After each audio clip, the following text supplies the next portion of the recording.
గతంలో ఎన్నడూ లేని విధంగా రాష్ట్ర ప్రభుత్వం క్రీడలను ప్రోత్సహించాలని బడ్జెట్లో 321 కోట్లు కేటాయించింది.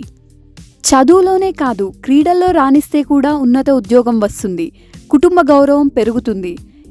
ఇది నిరూపించేందుకే నిఖత్ జరీన్ సిరాజ్కు గ్రూప్ 1 ఉద్యోగాలు.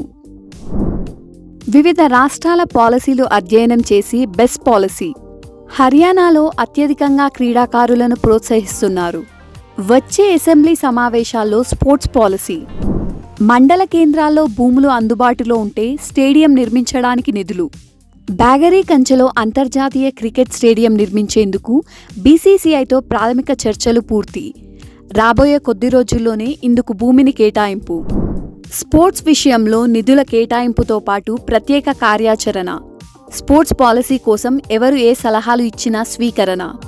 హైదరాబాద్లో గతంలో నిర్మించిన స్టేడియాలు ప్రైవేట్ రాజకీయ కార్యక్రమాలకే పరిమితమయ్యాయి. వీటన్నింటినీ అప్గ్రేడ్ చేసి విద్యార్థులకు క్రీడలపై ఆసక్తిని పెంచాల్సిన అవసరం ఉంది.